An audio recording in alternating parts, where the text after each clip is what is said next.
भाई और बहनों, आजकल देश और दुनिया में मोदी की गारंटी की बहुत चर्चा है।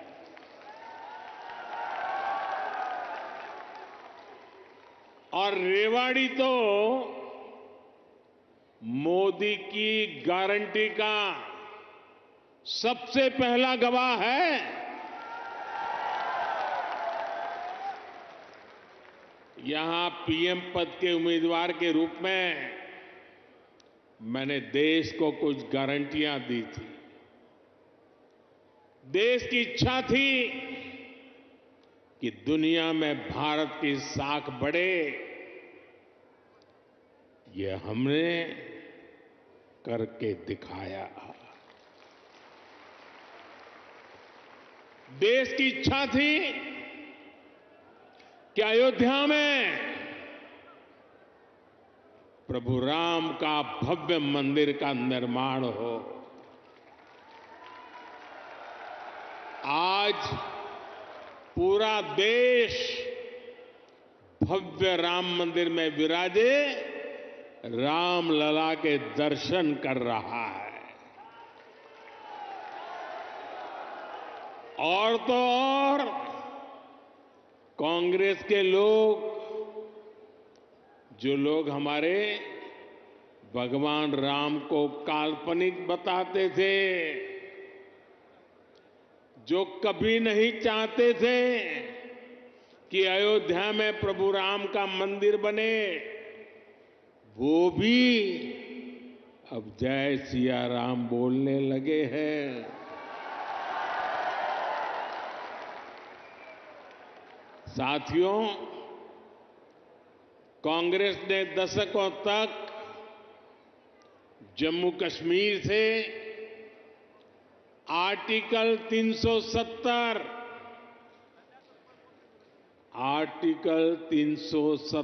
हटाने पर रोड़े अटकाए थे। मैंने आपको गारंटी दी थी कि जम्मू कश्मीर से आर्टिकल 370 हटाकर रहूंगा। आज कांग्रेस की लाख कोशिश के बावजूद आर्टिकल 370 इतिहास के पन्नों में खो गया है। आज जम्मू कश्मीर में महिलाओं, दलितों, पिछड़ों, आदिवासियों को उनके हक मिलने लगे हैं। इसलिए ही तो लोगों ने एक और संकल्प लिया है और जनता जनार्दन कह रही है, आप लोग कह रहे हैं, जिसने 370 हटाया, जिसने 370 हटाया, उस बीजेपी का टीका 370 सीटों से होगा।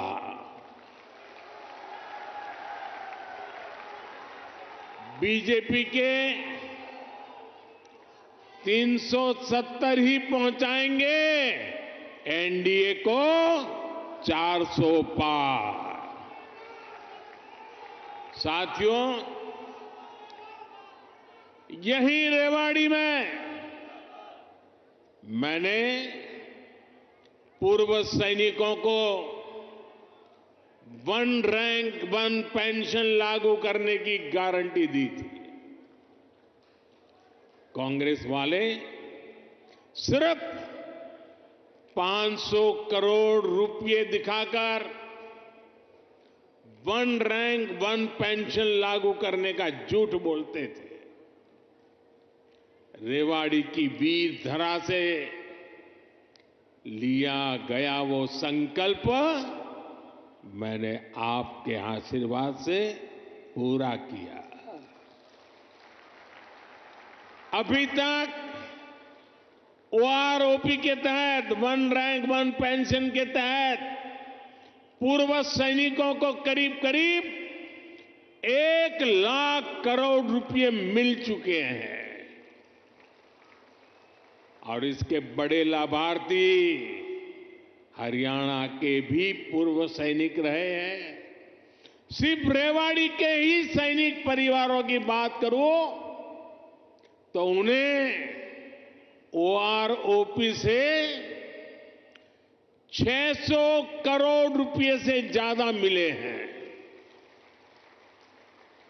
आप मुझे बताइए, जितना पैसा रेवाड़ी के सैनिक परिवारों को मिल रहा है उससे भी कम कांग्रेस ने पूरे देश के पूर्व सैनिकों के लिए बजट में रखा था, सिर्फ 500 करोड़। ऐसे झूठ और धोखेबाजी के कारण ही कांग्रेस को देश ने नकार दिया है। साथियों, मैंने रेवाड़ी वासियों को, हरियाणा के परिजनों को यहां एम्स बनाने की भी गारंटी दी थी। आज यहां एम्स के निर्माण की प्रक्रिया शुरू हो गई है और हमारे राव इंद्रजीत तो इस काम के लिए लगातार, वो बोलते कम है लेकिन जो तय करे उसके पीछे लगे रहते हैं। आज एम्स का शिलान्यास हुआ है तो मेरी गारंटी की,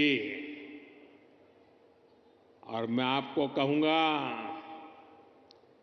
कि आज उसका शिलान्यास किया है और लोकार्पण भी हम ही करेंगे।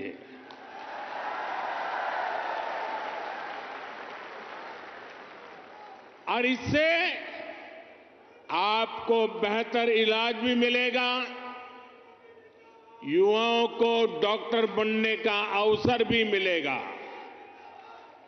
और रोजगार, स्वरोजगार के भी अनेक अवसर बनेंगे। रेवाड़ी में देश का 22वां एम्स बन रहा है। पिछले 10 वर्षों में 15 नए एम्स स्वीकृत किए जा चुके हैं। आजादी के बाद से लेकर 2014 तक देश में करीब 380 मेडिकल कॉलेज बने थे। बीते 10 वर्षों में 300 से अधिक नए मेडिकल कॉलेज बने हैं। हरियाणा में भी हर जिले में कम से कम एक मेडिकल कॉलेज बनाने का काम तेजी से चल रहा है।